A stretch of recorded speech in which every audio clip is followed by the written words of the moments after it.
Welcome to tonight's panel discussion on the role of drawing in architectural education. Tonight's program is in conjunction with an exhibition on view, as you know, in the Kemper Art Museum, Drawing Ambiance, Alvin Boyarsky and the Architectural Association. That show is going to be on view through January 4th, so please come and see it many times. Take advantage of it while it's here. I'm Jan Howard, the RISD Museum's curator of prints, drawings, and photographs, and it's my pleasure to be back here again in St. Louis with my co-curator on the exhibition, Igor Marjanovic. Igor, as I'm sure all of you know, is the Associate Professor of Architecture here at the Sam Hoff School, and we are both very excited to bring this show to our institutions.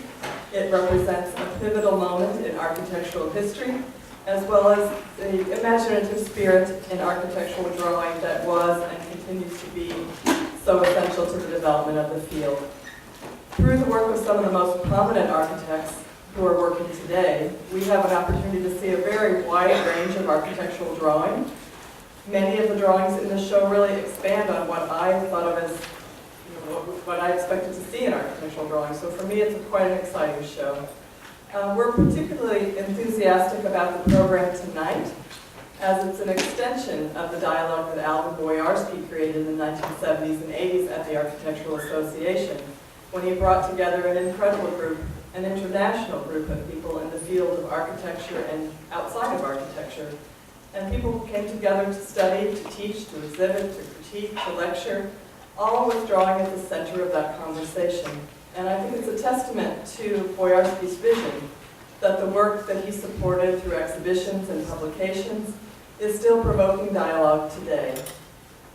The conversation that Igor and I have had about those drawings has really enriched our understanding of the work. With my background in prints and drawings and photographs and Igor's in architectural history, we've had a really unique opportunity to study these drawings very closely, both from the material and process of them, as well as from the content, and really been able to think together how they support each other. For me, the close study of these drawings has revealed much about how drawing is used in architecture, especially at that moment. For many of the works in the exhibition, techniques were used so that the works could be produced in multiple copies of them. And it wasn't so much a market-driven, I think, need to do that, but more about how these drawings could continue to be rethought and continue to be reused, really. The printed parts of them were just the basis of the beginning ideas for these projects. And so many of the drawings in the show have more information on top of that printed work. For me, it was also one of the more challenging projects that I've had, actually just sorting out how the drawings were made. There are a lot of processes that are used in the works on view that aren't really used today, and to me that again speaks to the very experimental nature of this moment and how drawing was being used. I'm particularly grateful to one of my colleagues who's here tonight at RISD, Chris Bard, who's also one of our speakers, for encouraging us to see how this particular collection of drawings could expand the conversation on drawing in architecture today. RISD and Brown are planning a new joint Masters of Architecture degree and will use the Drawing Ambiance exhibition as a kind of jumping off point for a discussion about the meaning of drawing and just curriculum in architecture more generally. So I'm very excited that we can bring it to RISD at this particularly important moment for the architecture department. And we really have the advantage of learning so much from tonight's discussion and building upon that in the programs that we're going to be doing at RISD this spring. So I'd like to invite all of you to come back and see the show when it's in Providence this spring. We open our exhibition in April 23rd, and the symposium will take place in the 2 days following that with Bernard Schoen as our keynote speaker. So if any of you can get to Providence then, that would be terrific. As evidenced by many books and symposia on architectural education, including one just a couple of weeks ago in Greenwich, England, education and drawing are again at the forefront of architectural discussions. They continue to be interrelated and closely tied together as the content of education continues to be probed and discussed through drawing. I'm very excited to hear how tonight's panelists will speak about the breadth of architectural drawings, and I will let Igor introduce our panelists with some words as to why we thought they were important to bring them into the discussion tonight. Igor?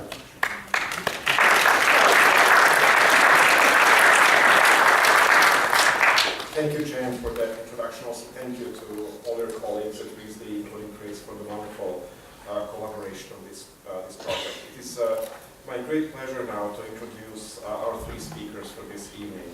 After the presentations, Jen and I will begin a discussion by asking a couple of questions, and we'll try to move as quickly as possible to questions from the audience. So please take notes, and then we'll do Q&As after their presentations. Chris Bart is a professor of architecture at the Rhode Island School of Design, Department of Architecture, and he's also a founding principal of 360 Architecture in Providence, Rhode Island, an acclaimed design practice that he's leading together with Kina Lesky. You may remember from a few years ago, she led one of our very successful Lasky charrettes for the soft course. He holds a Bachelor of Architecture degree from RISD and a Master of Architecture degree from Harvard University.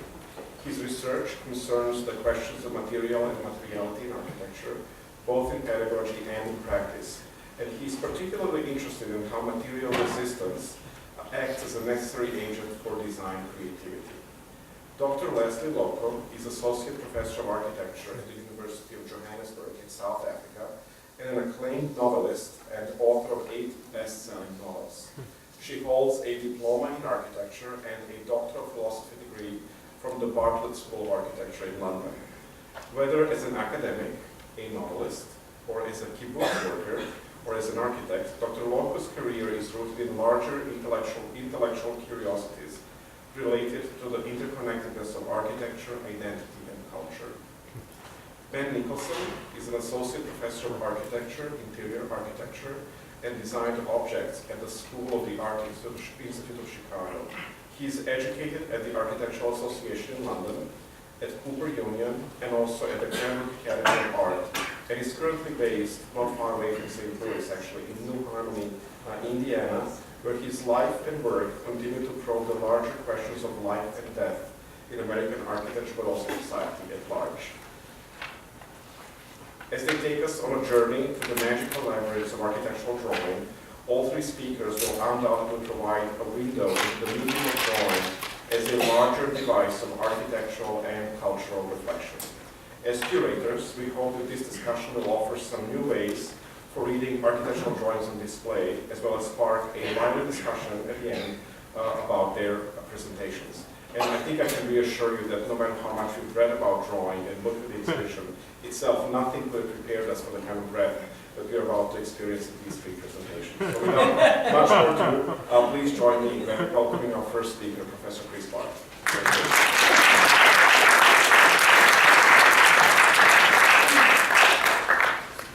Thank you, Igor and Jan, for that fine introduction. So we're planning to have a 15-minute presentation, each of us, and we'll just look for some help here.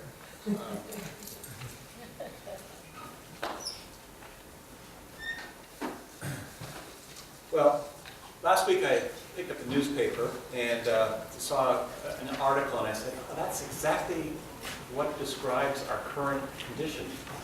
The article was about the upcoming election tomorrow, and that they had the Republican Party, or it doesn't really matter which party, had figured out with big data how to basically target everyone. So these parties now have the ability to call up every person of a certain type. And in doing so, they have complete mastery over the demographics of the voter. So if you want to get a soccer dad who's unemployed, driving a GM automobile in Maryland, you can call them all up, and you can target them.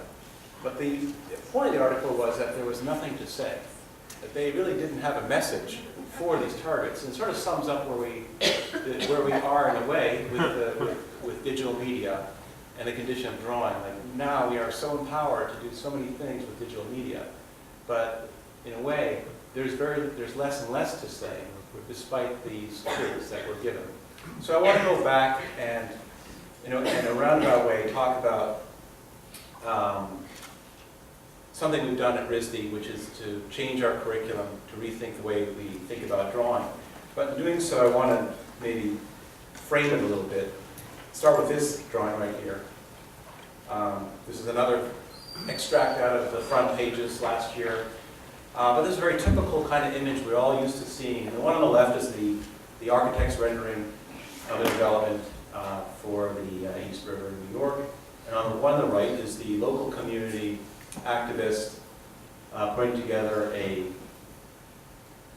version of it. Now you can see that the light blue tint has been changed to angry red, that the buildings are somewhat larger, that they are obscuring the skyline of New York, and all that. Well, the point I want to make is that we were always wondering what drawing has to do with the world today. How is drawing culturally relevant, and how is it,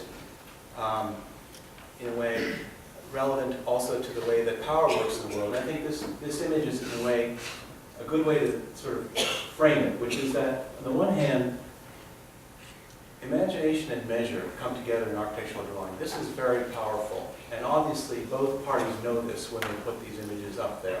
And they're trying to basically work with the power that is behind these images to try to manipulate power one way or the other.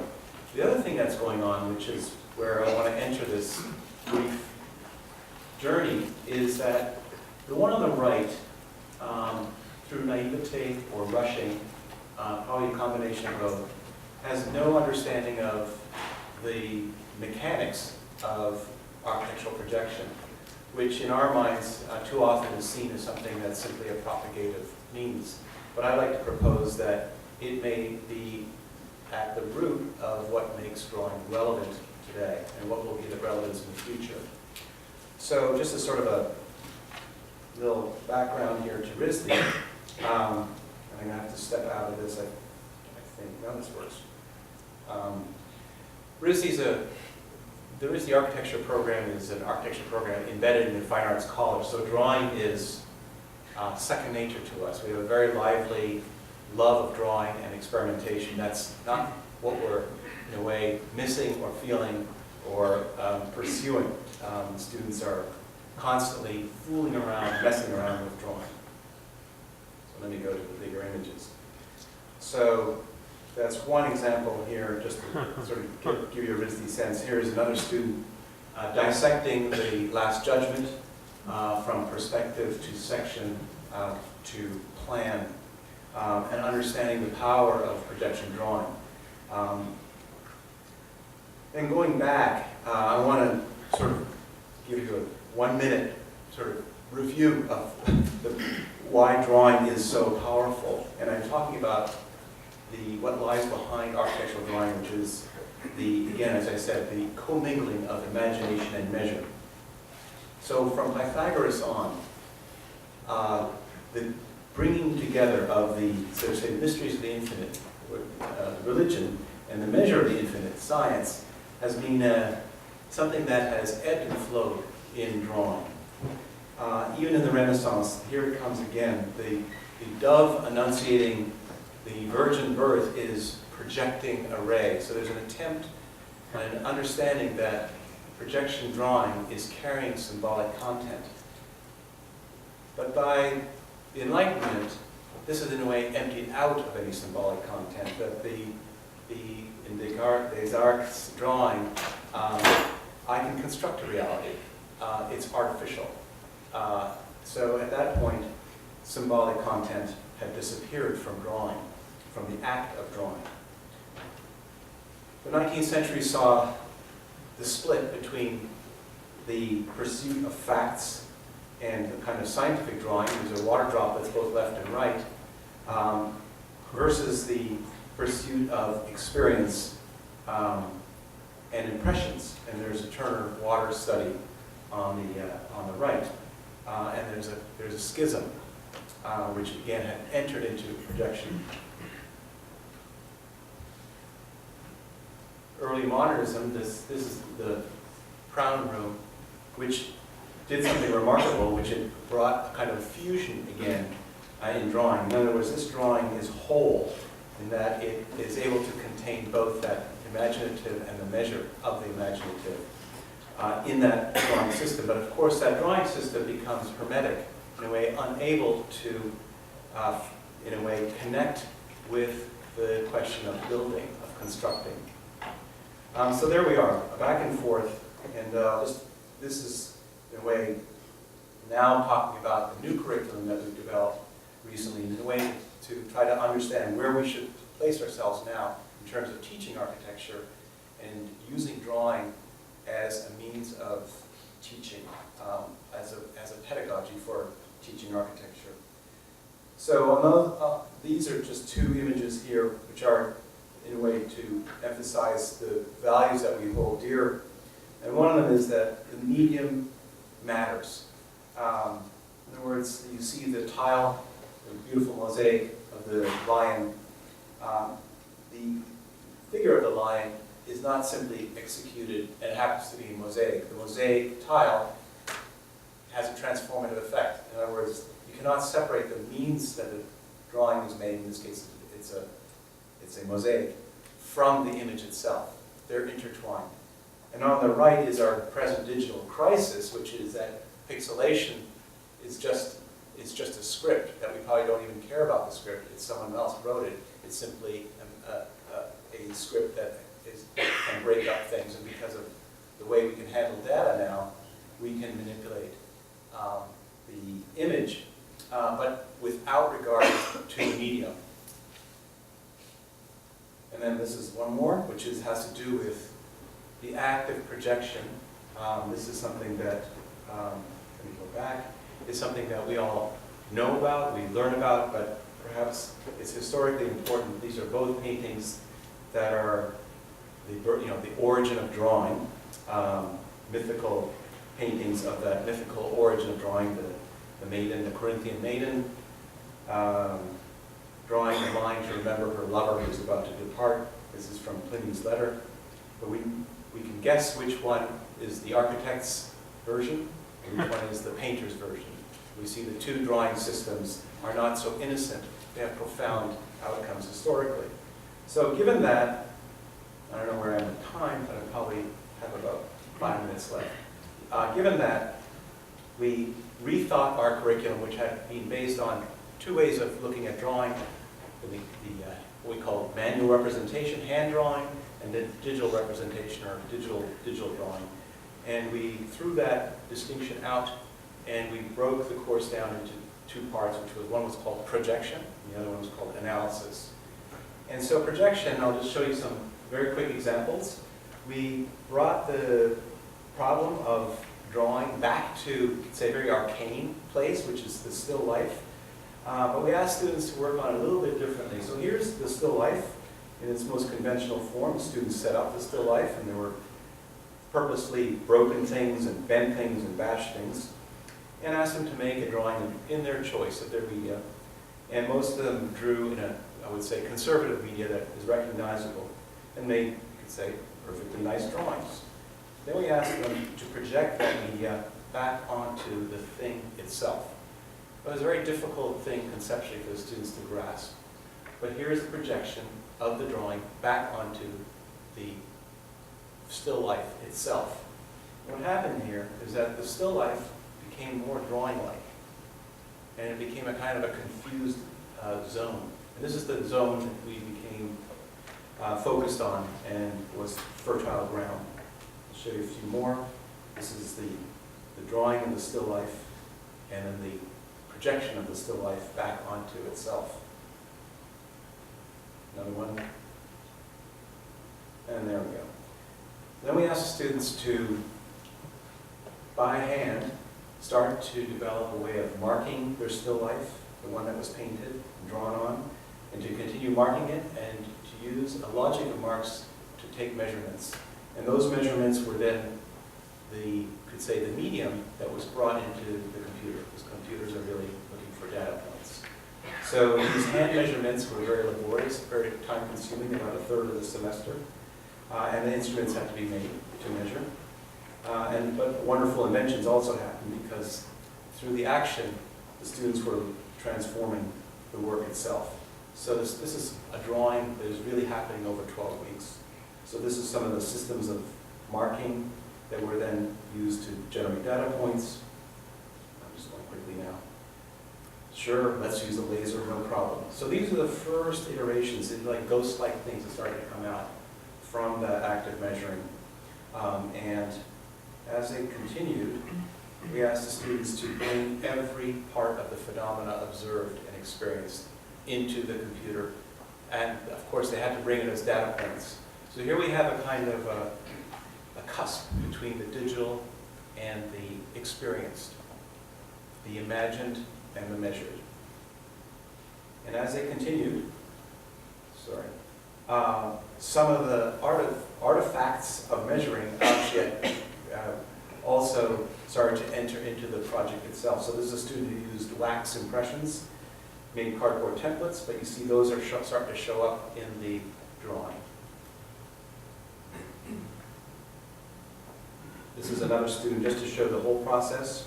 So you saw the charcoal, you see now the painting. These are not drawings. These are not paintings. These are the objects projected on.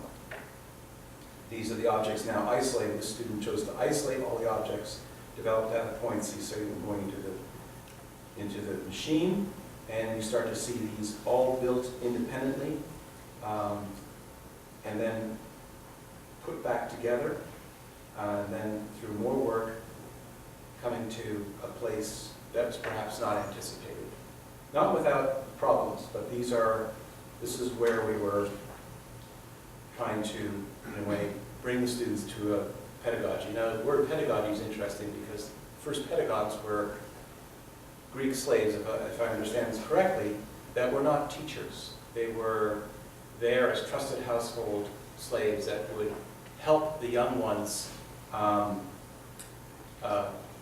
lead them to life. So pedagogy really is about leading someone but not teaching them. So that's, I think, an important distinction to make. This is another student, and I'll just zip through these. Igor, you give me the cane if I'm... Okay. So this is a student who has a fine arts background. Very oddly, started to cast in wax the points of view that had been fixed. And so working on this project in a very, very physical way, ended up making a kind of casting in the computer.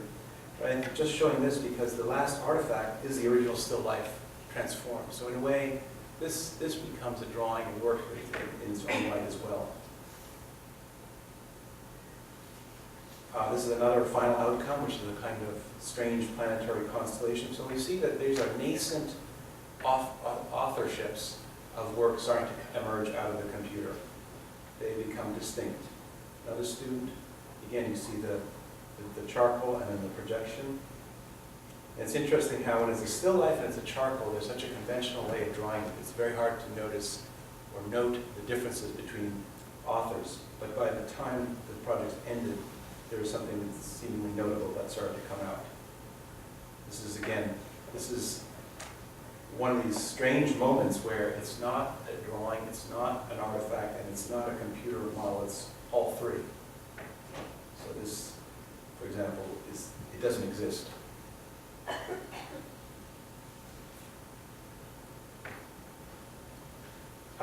Another student who worked in a much more painterly fashion sort of fought the data points and turned their work into something that is sort of anti-point, anti-line. So we get the drift. I think I'll just accelerate this a little bit. So the last bit is just to show the next phase, which is called analysis. And there's just one or two things to show in here. But the students started with what was called an X-ray drawing. They had to draw by hand. And it had to be an oblique projection. It had to be very straightforward. They spent a lot of time drawing these by hand. And in a way, we said draw everything. Everything has to be drawn. But of course, after a week or so, the whole page got clogged up. So I had to make decisions about what not to draw. It was one of the most important discoveries they made. How not to draw things. How to make some things more important than others. So they found their authorship. But there was no right or wrong.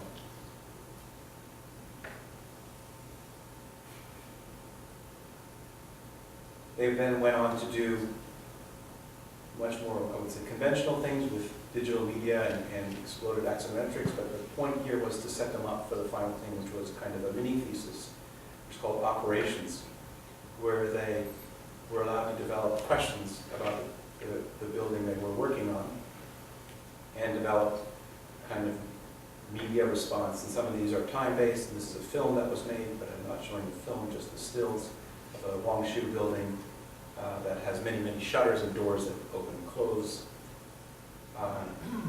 This is a student who was captivated by La Tourette and the fact that the sort of asymmetry and the inconsistency of the openings seemed musical to her, so she made a music machine and played La Tourette as a facade for the final project. This is a student who wasn't sure about architecture, was going to quit architecture because they didn't feel it was for them. This is the very last piece, and so this is another core building. This is the Marseille block, but this is not the architecture. This is everything but the architecture. Let's zoom in a little bit. We start to discover that the student built every kitchen cabinet, toilet, bathtub, the whole bit. So that became the project. And so I think they found their way. They found what they needed to find. And, well, I don't know if this is a good thing or a bad thing, but they left architecture. They went into industrial design, and that's it.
Everybody.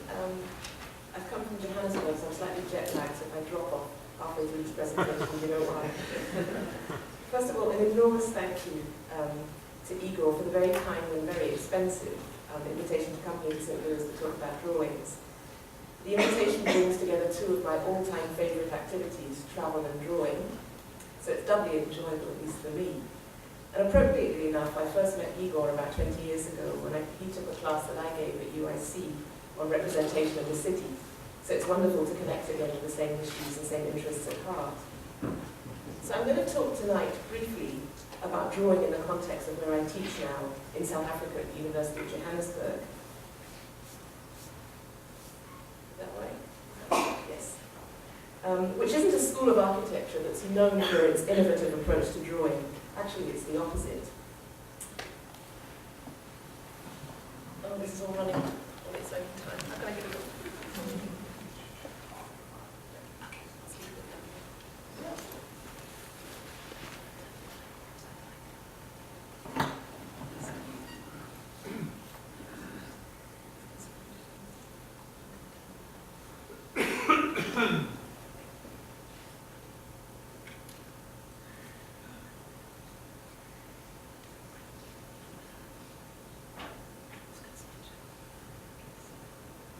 So was technology, sorry. Is that right?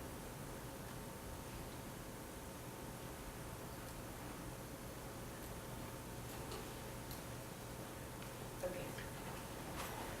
So in order to understand both where the School of Architecture's approach to architectural education came from and where the school might be going, it's probably necessary to understand a little bit about its background.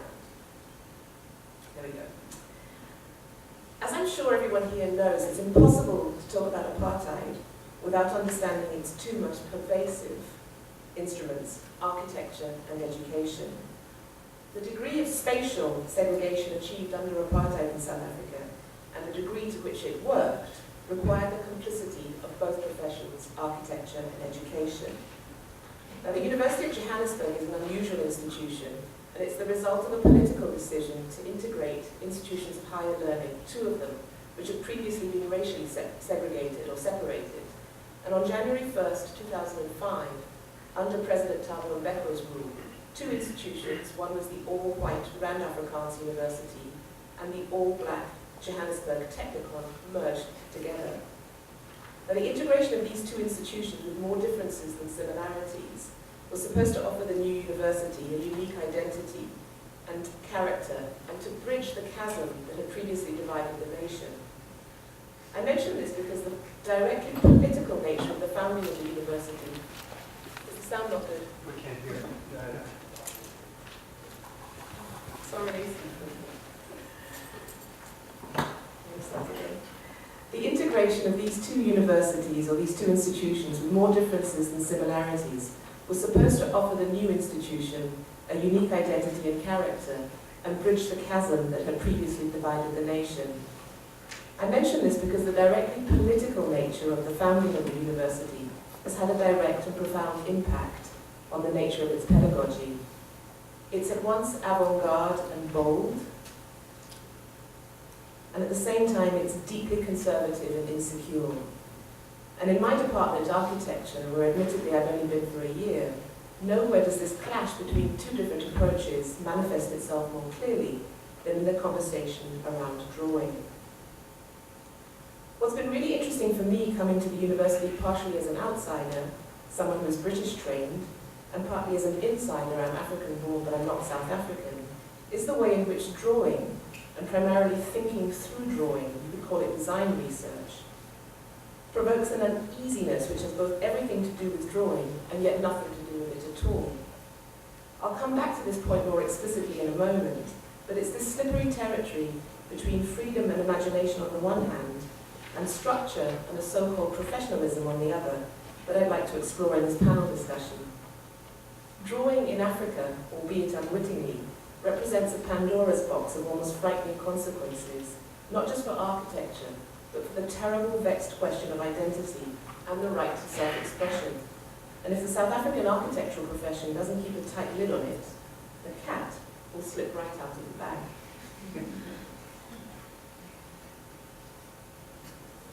So part A takes us back 60,000 years. Dr. Alice Roberts is a British medical doctor and paleopathologist, currently the Professor of Public Engagement in Science at the University of Birmingham. The Incredible Human Journey is a 5-part science documentary written by Dr. Roberts, which was first broadcast in the UK in 2009. Now, I'm not sure how familiar all of you are with what the press, or the popular press, calls the out of Africa theory of human evolution, and I certainly wasn't. But loosely speaking, it's the most widely accepted model of the origins of anatomically modern human beings within the paleoanthropological, I can't say that word, scientific community. It argues that modern human beings evolved solely within Africa between 200,000 and 60,000 years ago, and that members of one branch of Homo sapiens left Africa roughly 60,000 years ago, and that over time, Homo sapiens replaced earlier proto-human populations, such as Neanderthals and Homo erectus. I remember watching the documentary when it first aired and being struck by one particular claim, which was that when Homo sapiens encountered Neanderthals, whom they subsequently wiped out, their principal weapon wasn't a bow and arrow, or even the ability to run faster. In fact, Neanderthal technology, cutting blades, hunting equipment, was only superior to the tools that Homo sapiens left behind. But to understand why Homo sapiens survived and Homo neanderthals didn't, Robert explored an idea that sounded to me at least quite revolutionary. In conversation with Professor Nick Connon of the University of Tübingen, he tells her that modern humans, here in the neighbouring valleys, made the exact same artifacts and they're not connected. They're not members of the same clan or tribe. There's no way that you can get the exact same things, it's not chance, in spots 30 or 40 up to 100 kilometers away. Abstract ideas, the ability to speak, share knowledge through art, music and language, gave Homo sapiens the edge.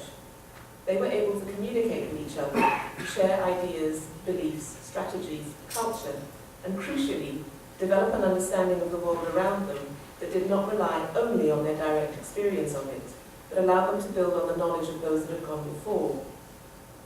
Art wasn't something that they simply did in their spare time. It was fundamental to survival. In the competition between Neanderthals, it was art and what it stood for that may have given our ancestors the edge. So it's a bit of a leap from 60,000 years ago to 6 months ago, but please bear with me. I'd like to step sideways for a moment and speak not of drawings, but of novels. When the word novel first entered the European languages via Don Quixote, which is considered to be the first European novel, it had the vaguest of meanings. It meant, as its name suggests, something new, a form of writing that was formless, that had no rules, that made up its own rules as it went along. It captured and represented the collision of a number of different forces: urbanization, the spread of printing, the availability of cheap paper, and it began the tradition of an intimate reading experience that has endured to this day. For cultures without the written word, like the majority of African cultures, that relationship between intimacy, the solitary act of reading or drawing, and performance, those aspects of oral storytelling and communal building, is one that we grapple with, or that we should grapple with today. But we don't. Not in any part of the African continent that I know of. Whether we like it or not, whether we accept it or not, we have subconsciously accepted the role of interpreter, interpreting our condition, however we define it, to ourselves and to the rest of the world. But there's a fundamental problem with trying to explore something at the same time that you're trying to interpret it. How is it possible to explore a world in all its wonderful, creative, complex depth, if at the same time you're trying to explain it? For me, we're back to the same tension that I spoke about at the beginning. The cat and the bag. Using the drawing as a means of exploring, not explaining, seems to offer African students, and let me only speak about students here, a way out. So I'd like at this point to share with you some images of the work of my students this year, very briefly, and I don't intend to speak about every single drawing, but rather to let the drawings speak about themselves.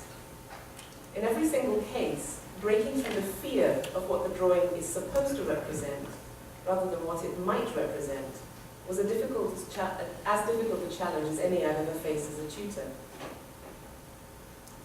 I direct the MArch professional program at UJ. We don't yet have a post-professional program, and the idea of coming back to school once you've passed your professional exams hasn't quite caught on yet in Africa.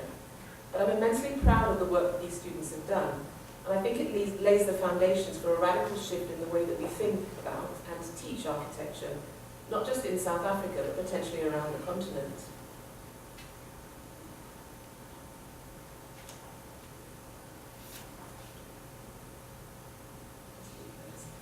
And it feels absolutely right and fortuitous to be speaking here tonight about drawings in the context of Alvin Boyarsky's work, because in a couple of months' time, we'll be the first school in Africa to run Boyarsky's famous unit system, which was pioneered at the AA in 1974, some 40 years late, but it's better late than never. And it'll be rolled out with 3 units at UJ. So, go through these slides a little bit quickly. Just guess who's the student here.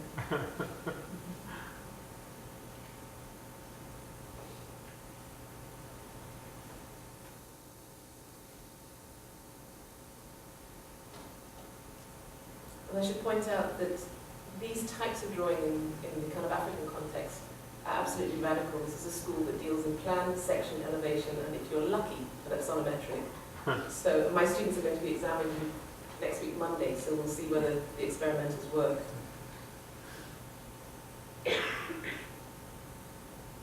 So in about a month's time, we'll be running 3 units, and I think you can probably guess which one I will be running. For me, it represents a real triumph of will, not only in the context of global speculation about architecture, which is probably at its height as we speak, but particularly in the context of Africa, which has never deserved to be speculative. There are too many toilets to be built, too many people to house, too much poverty and chaos, and too many problems with which one could be more gainfully employed than speculation. That's Africa for you. Well, for us. But I've never held that view, not even as a student, and I certainly don't now. There's a lot of work to be done to reconfigure a curriculum that better serves our needs, and I'm not talking about sanitation upgrades or social housing, but rather the gap that I spoke about at the beginning between exploration and explanation. For me, the speculative, deeply explorative space of design begins with a new relationship to and with drawing. I don't know about you, and I certainly don't know about my students yet, but I'm hugely excited by the possibilities that a new relationship between explanation and exploration might bring. Not only is the cat out of the bag, she has long since disappeared from the scene. So I'm going to end this presentation with two very, very short films that were taken about 6 days ago.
That's it. Thank you.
Good evening, everybody, and thanks so much for setting up this wonderful exhibition and to be here. This drawing was made 40 years ago at the very time that the exhibition was being made as a student.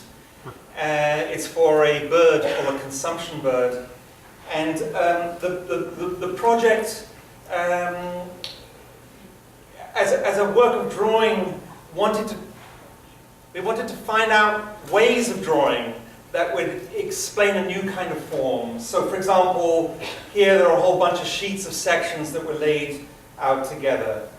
It also included a palindromic urinator, a bath system that you walked into, and to make this drawing, I went to visit a friend of mine who was training to be a surgeon, and we went into the grisly room to see how things are really made. So drawing as a student was always a project of exploration, of looking into things that didn't actually fit into the professional needs but it made a kind of go-between journey. Then moving forward 20 years, a project called the Collectorman Cell, part of the Appliance House project. This was where the drawings turned into a meditation, long hours working a couple of weeks on a project, just adding tints of Chinese ink until the right moment arrived. And 20 years after that, a visit 2 years ago to Japan, I realized that I was reliving a drawing I had made, but in real time. This was a moment of crisis, a design in my head that I couldn't actually make happen on the computer. So I worked in the same room for a period of months with a man, Peter Ippolito, and we struggled this thing into being. It was a time when I couldn't work any longer with the hand on the instrument, but rather used and worked with a voice that was a student who was able to articulate, in other words, be the Aaron's rod in this case.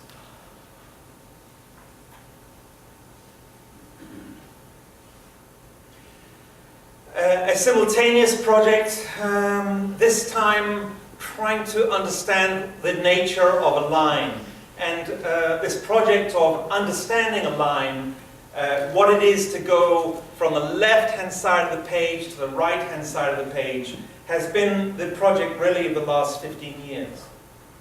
This is a drawing that deals with a point that turns to a line, that turns to a radius, that turns to a circle, and goes into all of the root families of geometry.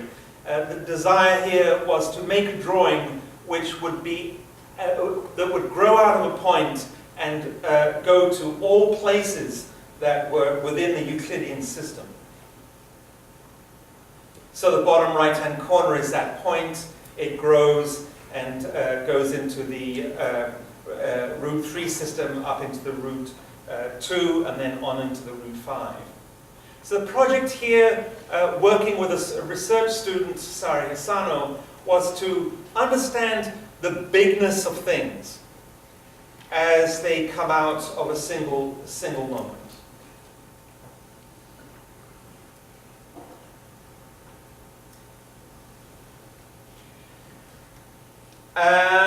This last couple of years, I've been lucky enough to go to a beach which is called 90 Mile Beach in Australia. Guess what? It's 90 miles long. And what I've been doing there is drawing very, very simple things. And finding these incredible locations with fabulous sand that is as hard as concrete and yet takes on the most delicious lines. And so the project here has been about maintaining control of an instrument over a period of, I don't know, a number of years, hours, really when the tide is out and when it comes back in, of course, everything goes to hell. But the task here is to settle with a measurement, settle with an instrument, nothing more than a pin and a piece of string, a couple of pins, and see where it goes. I'm interested in a geometry that is pulled out of the earth, that resides within the earth constantly. And for me, architecture is pretty much scratching the sand and finding the geometry that exists beneath the sand. Here's a project with that self-same student, Sari Hisano, where we spent a day making an oval. Actually, it wasn't an oval, it was an ellipse. And you see it growing from that inner circle.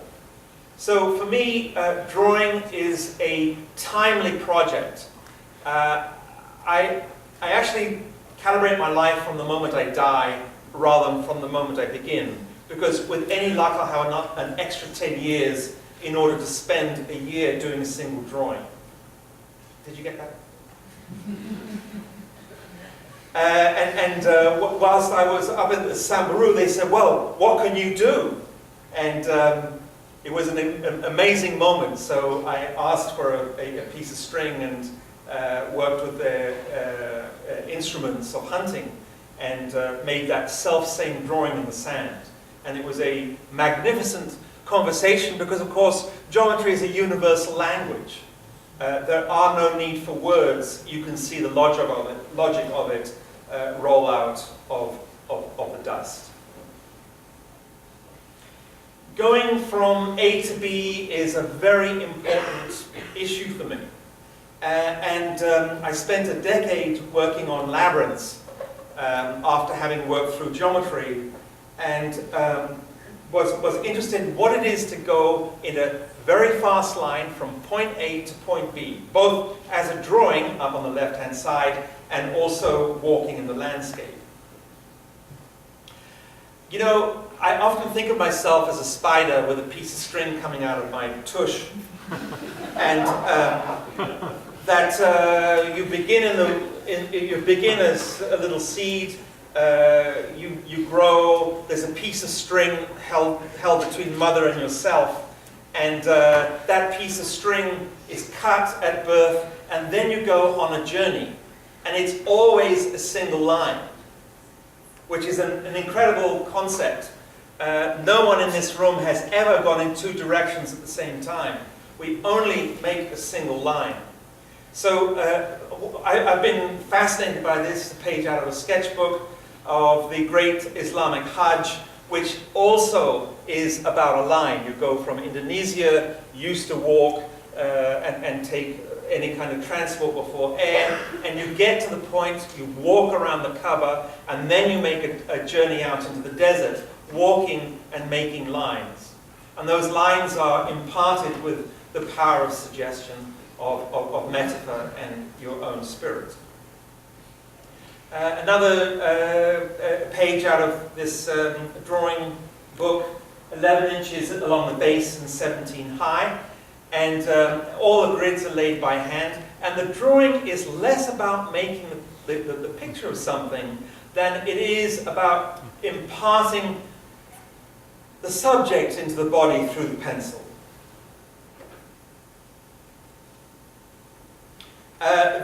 The act of drawing is multiple, like hundreds and hundreds and hundreds of drawings to try to find the right place. And what I love about drawing is at the end of the day, you feel so good. I could never do computers because, as I was saying to the students this afternoon, the noise gets in the way. I can't deal with that little fan.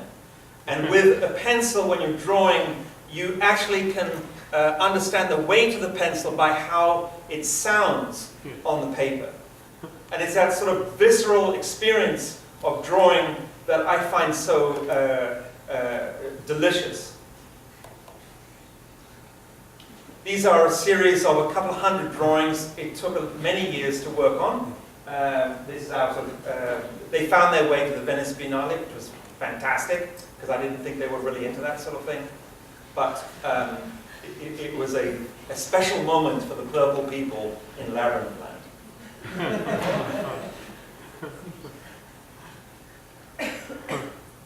So all of these drawings are about slowness.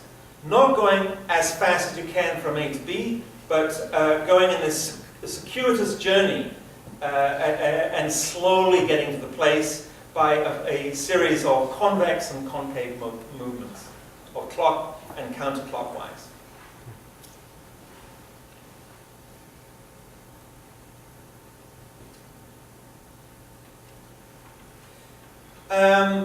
Once I'd done those drawings, I then made a big disc of earth in my garden and had the drawings committed to memory and began to walk them so that there were no instruments beyond memory and a pair of feet. And the same project, and there was this incredibly beautiful tree, and I thought, boy, I'm just going to get my rake, and for a period of 1 calendar day, all of the leaves came down, and I just kept brushing them away. And for me, this is also drawing.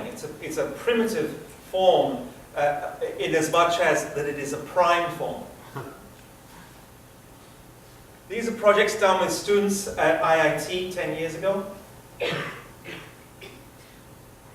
Once again, drawing it out and then building it out. This current phase of black and white stripy, oh my goodness, if only I'd been able to make some money out of it.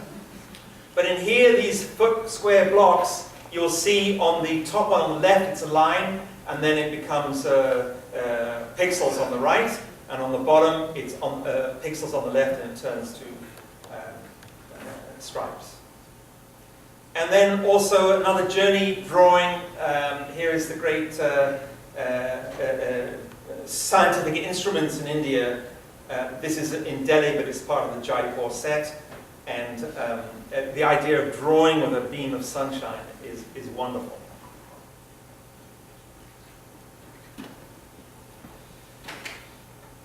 This is a graphic interpretation of a text of the Greek pantheon of basically who's screwing who in ancient Greece. Zeus wins. Another version of this time the Book of Revelation, of making a drawing that was out of text. And then the whole question of taboo. What do you do if you're a geometer and you have a swastika in front of you? Right in the middle of this labyrinth in the Golden Temple. For a geometer, a spiral is a key figure, and it's one limb, it's two limbs, sometimes three, and then four limb down on the right, which of course is the swastika. And so as an educator, I've been working with, this is down in Cincinnati, making drawings with cubes of deeply taboo subjects that last for 5 minutes and then we take them all down again. This final piece of the project, the presentation, takes on the question of the relationship between domestic life and military life. Because the line between a draftsman going from A to B is the same line out of a cannon. Last week, I was down at the Big Sandy shoot, machine gun shoot, and I want to show you some pictures from there where people bring their own tanks.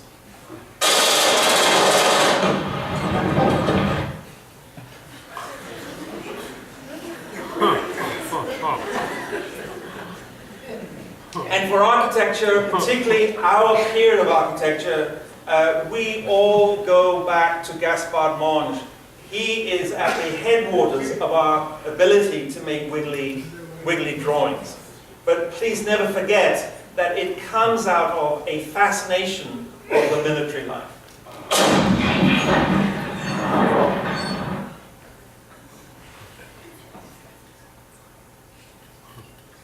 I'm fascinated by shooting, and I'm buying these beautiful instruments,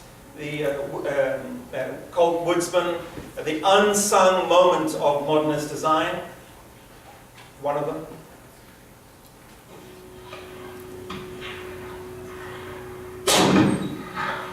.50 caliber round, 1,000 yards. The badge is mine, but the rifle is not.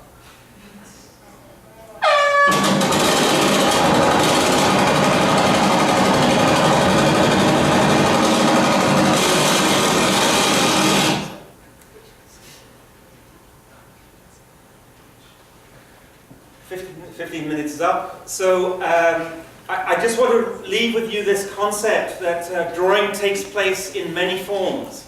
It belongs on the paper, it belongs out of the barrel of a machine gun. Both parties have come to understand that there is a beautiful and powerful tension between these two qualities. Thank you very much.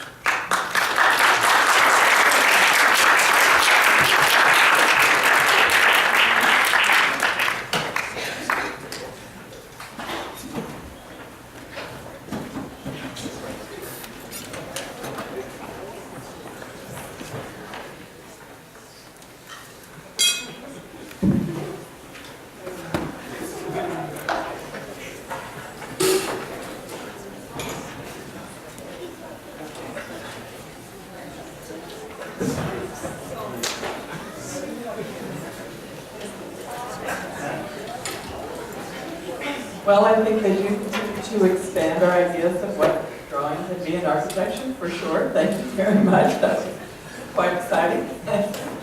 I might want to just open it up first to see if there's a question that each of the panelists want to ask each other from seeing those presentations before I was going to back up a little bit actually where I was going to go, but maybe you first want to talk with each other.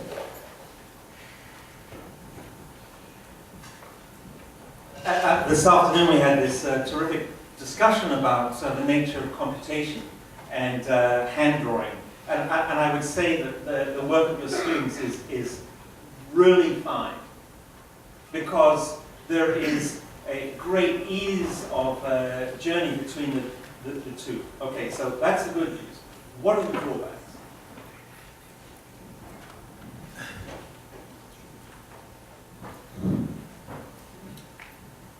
I think we're all looking for meaning when we're drawing. Actually, we're looking for meaning in our lives, living. So the drawbacks are that, let's say the work can become hermetic. How can it turn away from itself? So the subject matter is not a still life being rendered in the computer. That's just the means. That's why I did make that note about pedagogy. That you can only lead students to a place, but it's for them ultimately to make something of it. It's not about technique. It's not about, I would say, the how at all.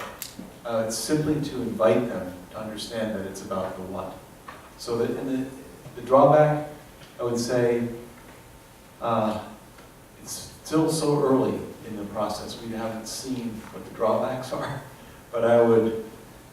I mean, it's a good question. I would say my criticism of it, the self-criticism, is constantly about the problem of the beginning student, that you have to, in a way, frame things in a strong enough way that there is movement assured and forward. In other words, you take a lot of risk out. At the same time, its risk is everything that you desire for the students to take. So these are the things we're still wrestling with. How prescriptive should you be? How can you, in a way, allow a student to develop a thesis without getting lost? So it is an incredible tension between, I would say, the encouragement of the imagination, yet the demand for understanding that the imagination dwells within the discipline that the students have to accept in the act of projection drawing.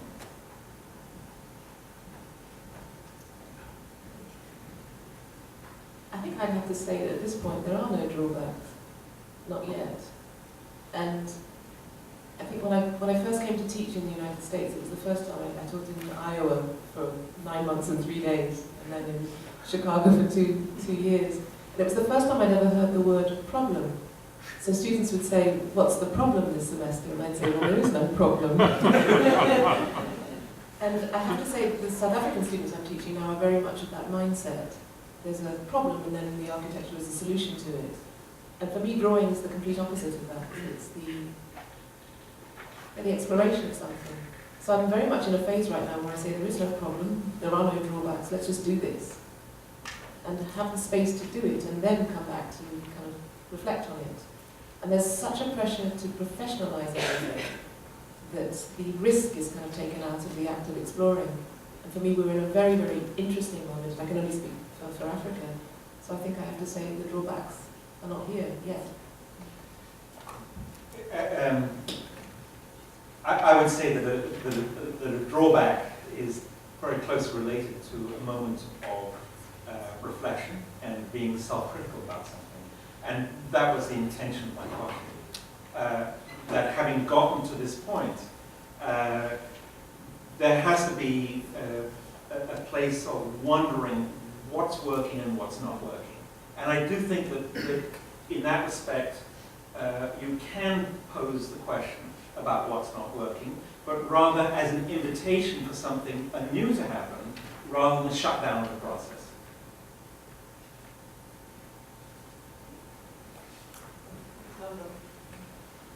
In looking at the kind of fantastically diverse approaches to drawing, and as curators and historians, Jen and I were curious about to what kind of culture of drawing do you see yourself as belonging to?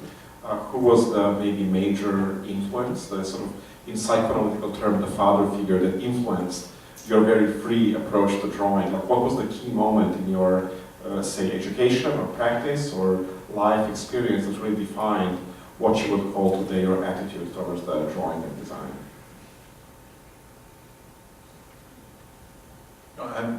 Let's say, very easy for me to answer, is that I was a student in first semester in grad school, and I signed up for a course on drawing.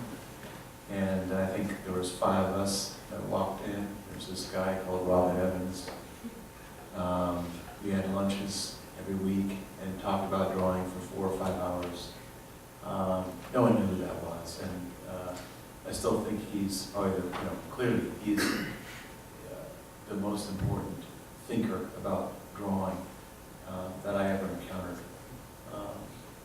Worth looking into. Projective Cast is the last book. For me, I have to say it wasn't a drawer at all, it was a novel. And it was a South African writer, Nadine Gordimer, and it was one line, I can't even remember which novel now, that said, "You can offer without giving. It's a form of power." And for me, that was the most resonant image of how a drawing could be. It could offer something without being definitive. And that could be very powerful. And I was just lucky enough to be at the Barton at the time that Peter Cook arrived on the scene. And that was very much his way of thinking, yeah. The irony is that when I was at the AA during this time, there were no courses on drawing. And I actually asked to have a course on drawing. So they sent me to the Royal Academy to do hands and arms and legs from plaster casts. So that was my beginning, and it ended, or if there was one draftsman who I really admire, it's got to be Leonardo da Vinci. And I still adore his work, but more, I like the mindset with which the work grows. And every subject is of interest to him.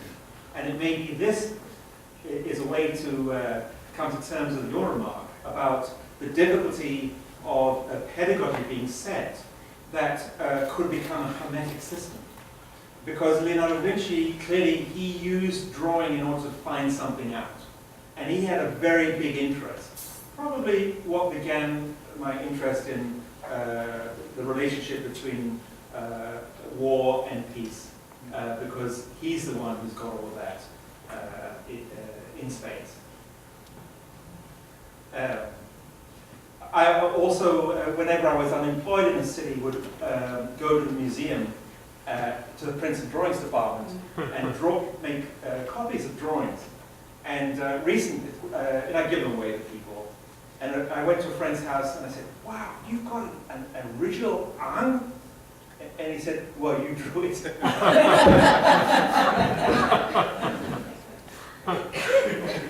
Yeah, so I guess we'll ask one more question before we open it up to the audience for questions. But one of the things about the Drawing Ambiance exhibition is that most of that work was drawn during a period when theory was so very important in architecture. And perhaps at this moment, theory isn't as dominant as it was at that time. And so we were wondering, with digital media and sustainability, maybe the more important themes that people are discussing, or dominant themes that people are discussing. Is there a new context, or what is the role for drawing, and how do you see it playing out in today? I mean, can it have that kind of focus that it had during the time of, the AA and Boyarsky's tenure there?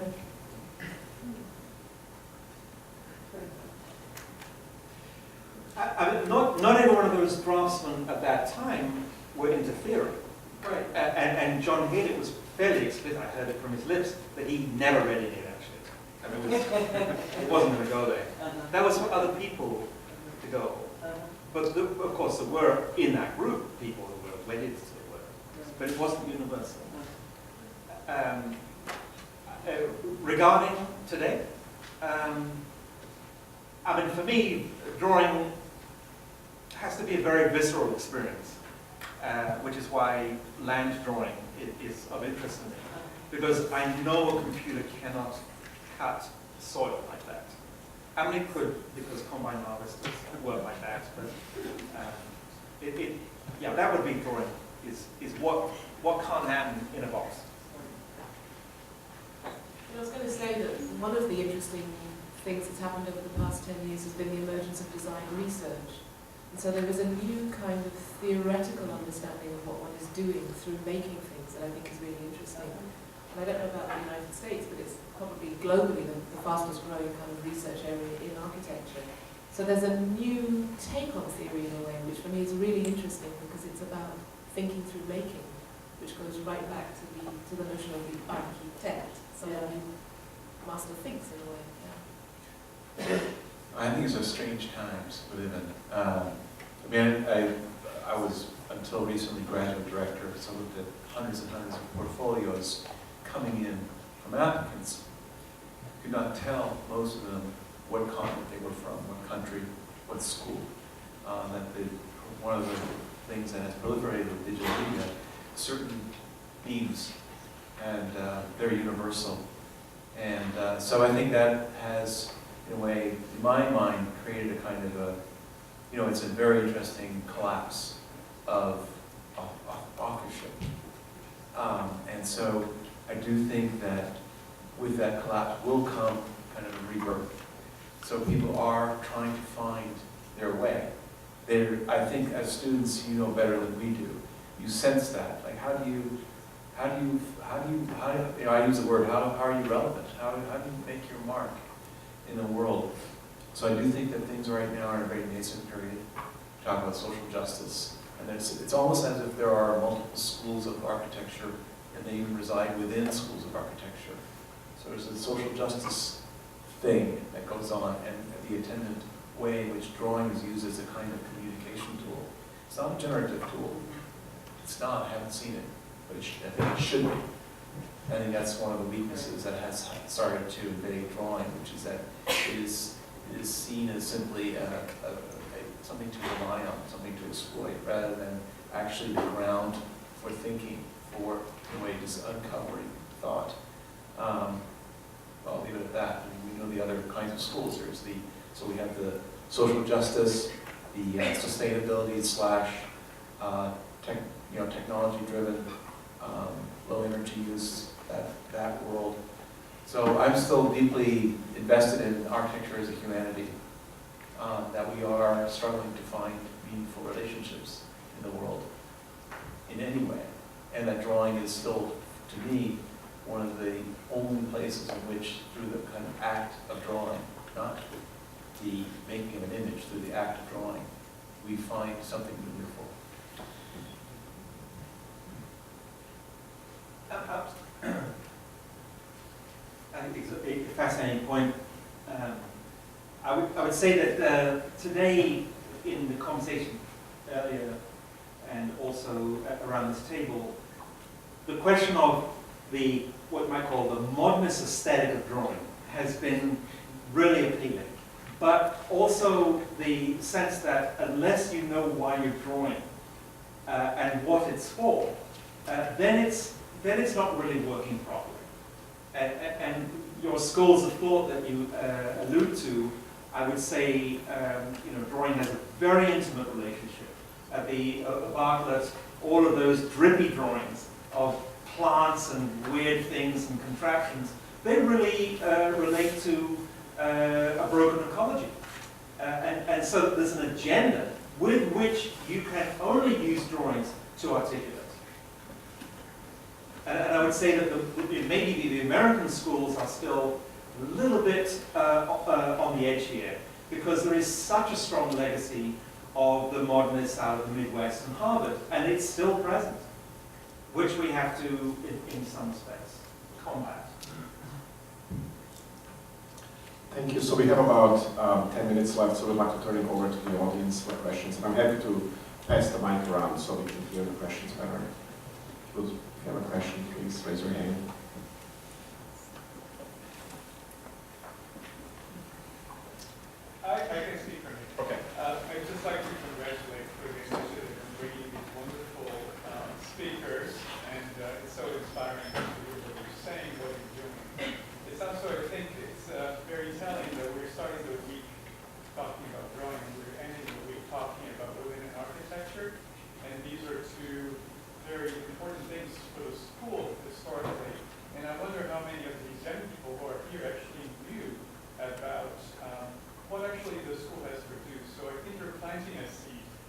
this exhibition and the events that you're organizing to bring up, again, very important pedagogical issues that in the school have been somehow forgotten. So thank you very much, and I really appreciate your talks. Thank you. You know, I think we ought to acknowledge the fact that many of the modernist architects had women draftsmen who were key to the practice, and they are unsung heroines.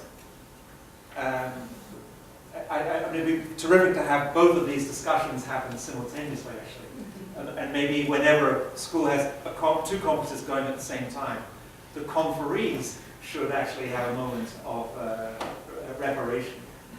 There's a question. Would you like the mic? I was wondering if you could talk a little bit more about design research, which you mentioned, and what that means, as you see it as sort of like a new or emergent thing in architecture. How is it different from research in other disciplines, or just what does that mean more? Well, I think I was one of the first PhD students at the Bartlett to do a PhD in, I think it's called at the time architecture, a PhD by design. And it basically takes the view that rather than set out to look for a deficit in an area of scholarship and then apply a method of working through it, you allow the question to emerge as you're making the work. So we started off almost blind in a sense, in some ways very reminiscent of a lot of the drawings that we've seen here, and allowed the making of something to uncover a question. And for me it was a really interesting way of thinking, because my interest at the time had been around race and identity and kind of culture, and there was no easy way to think about it. But actually through the unconscious way of making work, somehow those issues emerged through the making of the work. So for me it was a perfect relationship between a research methodology and a question that was somehow latent and buried. And so it's a kind of a growing field. Its boundaries are not yet completely defined, but it's producing some really what I would call proper cutting edge work, and a really liberating experience. There's a fantastic book, I think it's called Design Research and Overview by Ashgate, and that's got a selection of really good essays about different ways of looking at design research. But I think it's best described as a process that's still in the process of becoming, if you like.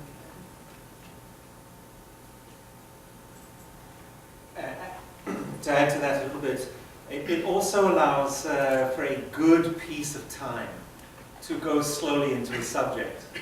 And our curriculums are, particularly in the States, are so fast that the idea of unpacking some thought through drawing over a 5-year period is really rich. So there's a time element. I think I can speak about the mic as well. Thank you all. And I'm interested in this idea that the line that we draw is the same line coming out of the canon. I've heard it before. I think it's common to see relationships between delineation and military action.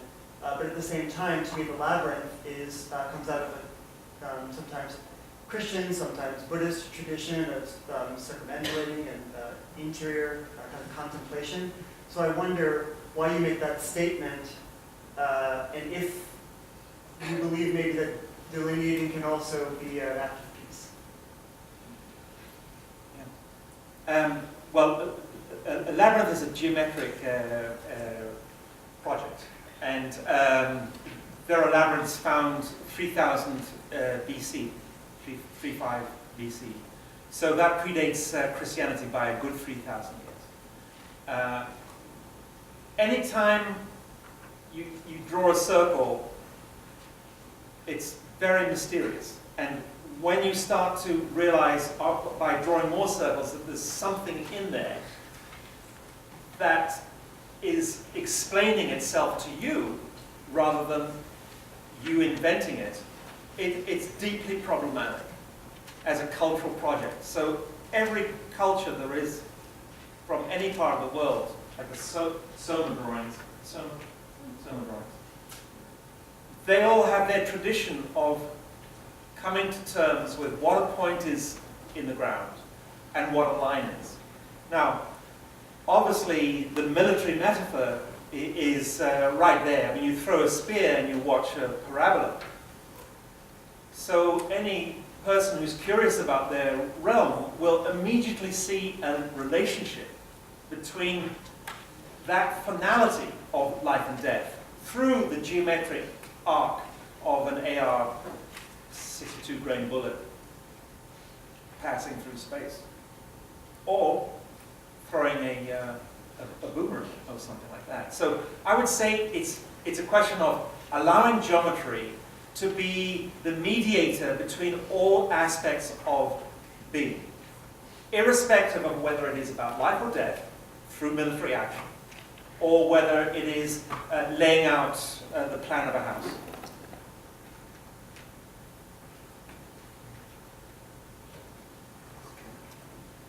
So how do you see the relationship between technology and art? I know one of you mentioned that we increasingly see a lot of, I guess, more homogeneous in terms of design and language as a result of technology. There's actually a very relevant issue, I think, right now with a lot of the design as they're generated. Should they be credited those who wrote the script versus those who actually, I guess, implemented design. So how do you see, I guess, the evolution of drawing related to this phenomenon? Well, that's one of those questions that's impossible to answer, but I understand completely what you're saying. I mean, there's a lot of interest now in writing script, in writing software, because that seems to be, again, a place of authorship. I think the trap people find themselves in is that they're still at this point operations. You know, they just, you know, you write certain lines of script and certain operations get performed. They can be complex, amazing, outside of our ability to work on mechanically or by hand. But what are they in the end? So there's a difficulty. I think there have been times where where chance operations have been used. And I think we're probably entering a little bit of that, again, with what I see going on with writing script, writing algorithms, is that these are similar to throwing dice. In that it's how you react to the outcomes is what's going to start to become the process. So if you have some way of interacting with this medium, call it a medium, you have to act with it. You have to be free to start to change your mind. I mean, I started working on a drawing. I was telling somebody a painting. It took me a year to build up the painting, and then, you know, it's an action-based thing, and it took me like 3 weeks to sand it out and make a film of it. It's nothing new, but I just felt I wanted. Well, now I'm working with rubber, and how do I get to rubber from there? Well, it's just because it bothered me. I said I don't want these wrinkles from the paintbrush. I want the material to be naturally wrinkling. I need to let the material guide me. So I worked with paper for, I don't know, 6 months, and I completely messed it up. Now here I am with rubber. What does that have to do with applying paint to something a year and a half ago? Well, nothing and everything. So I think it's the same is true with, if someone can write a script and it spits out this, stuff, if it's not meaningful, nothing will happen. If it sparks some reaction, and it might be a reaction of disgust, that's fine, that's an authentic reaction. You do something about it. So these are all vehicles, they're media, if they're accepted, if you give yourself permission for that. I always remember listening to Jennifer Blumen as a graduate student, so it's about 20 years ago, and she talked about getting up every single morning of her life since the age of about 13, including the days on which her 3 children were born, thinking about what to wear. And it was a very profound statement, because I think, especially most women wake up every morning and think about what to wear. But in a strange way, it's also like the choice of medium. What do you choose in terms of drawing? And And for me, with the kind of plethora of options that are available to students, I'm always interested in why you chose that particular one. And for me, that's the critical question now. When everything is available to you, why that? And so I think in the discussion we had earlier, we talked about choosing the appropriate means of representation. And that's a huge issue. It's like your last choice. So I think every morning before you start the drawing about why you chose that. And then there are tool makers and instrument makers who is not necessarily the same person as the one who plays the instrument or makes the drawing. So you have Stradivarius and Vivaldi, right? And I don't even know if Stradivarius made violins for Vivaldi, probably didn't. But generally we get the picture, right? Both are masters at their craft and know enough when to get out of the way to allow someone who's actually more accomplished than they are to work. So you have, Colt or John Moses Browning, who made that little instrument, and then you have the great shots. What has been interesting in architectural education in the last 20 years is there has been a group of people who have asked their students to make their own tools. And this is really a question of empowerment. Of course, pedagogy is a metaphor in many conditions. But if you make your own tools, then you can explore something with the equipment that you had to invent in order to make the thing that you couldn't make. That's the big issue. And so if you write your own code, well, for example, SOM, they invented AutoCAD before AutoCAD happened. They were at the bottom floor of that project because they needed to have some system to make these very complex industrial buildings. They made their own tools. So they were the maker as well as the creator. I just want to throw in one more thing, which is, production and creativity they're always being at odds with each other. And you could write the history of architecture, certainly modern architecture, as a question about the exchanges between the two. So one of the problems is the digital software that we as architects are given is that these are production softwares. And so they're highly, they're not very welcoming in terms of the creative process. So I don't think people have figured out how to mess with it because the problem is you need to find a point of resistance. It's very, very difficult to find resistance in software. It will simply do whatever it does. It doesn't stop you. It just simply goes on and on. That's why it's exhausting. So I would say that's the big question for your generation. How do you find resistance? And it's a political question too at the same time. Maybe one final question. I think you had a question as well, so maybe the final question. The question kind of goes off what you were just discussing. Would you want to mic?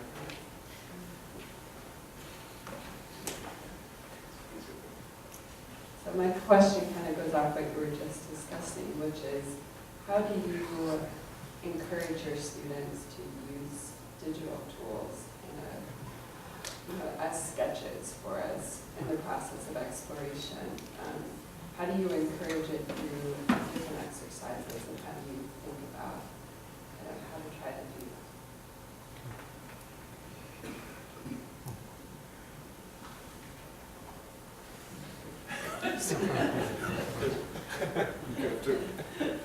Let's talk out of both sides of my mouth.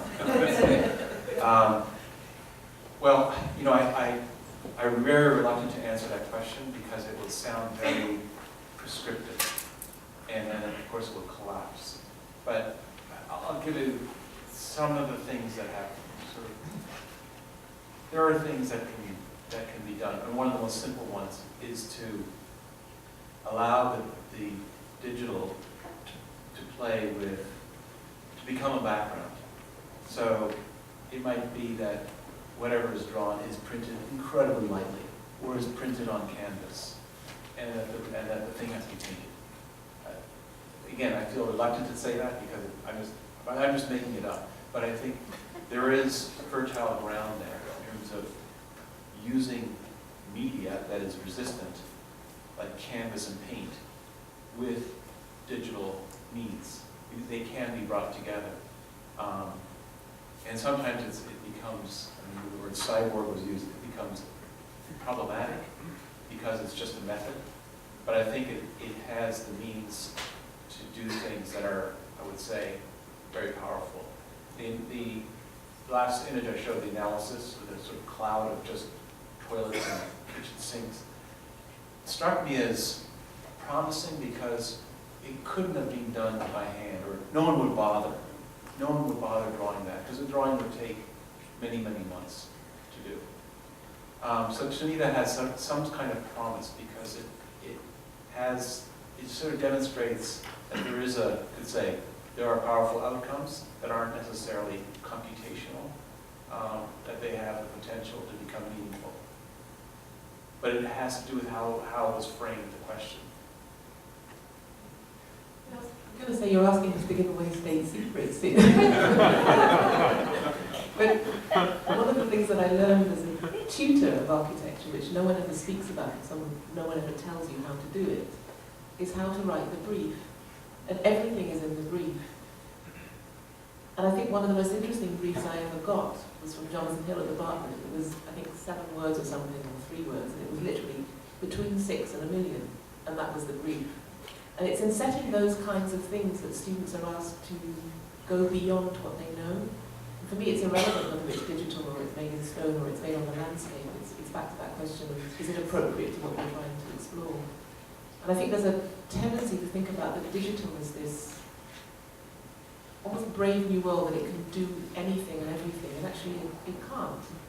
We can do certain things with it, but certain things we can do better with other media. And it's back to that choice making, the intelligent choice.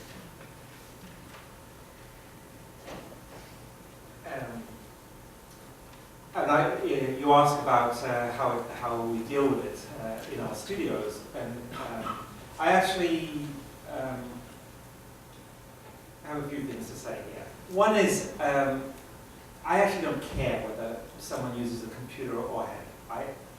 You just use the tool that is right for the job. Now, having said that, you then have to figure out when is the right time to field the particular instrument. That might be the question to ask. One other issue is that the logic by which computation occurs is a very different logic from hand drawing. And it's a beautiful logic if you know how to work with it. And the outcome of a computational drawing, it takes you somewhere where you couldn't imagine where you go. So I think there is a mysteriousness. It's like asking the oracle at Delphi, a peasant chewing laurel leaves, who makes a strange noise which is then interpreted. That's how I see computation. Is that you ask the oracle something, and then it gives you something, and then you read it. So I would say that we've got a lot of things that we have to take into account simultaneously. There is the raw beauty and kind of pornographic excess of the computer, and then our need to temper things down a little bit with our long history of metaphor, the history of drawing, of all of these characters that we've been showing today, that are our forefathers, and mainly forefathers, but there are some. We haven't shown, I don't think we've shown any women draftsmen, I haven't. Which is a shame, because In fact, most of the students. but of the classical books that we've shown, it was a massive endeavor, but no longer. No longer. And it would be great to put this into the mix as well. Thank you to our panelists. Please join me in welcoming them for their wonderful presentations.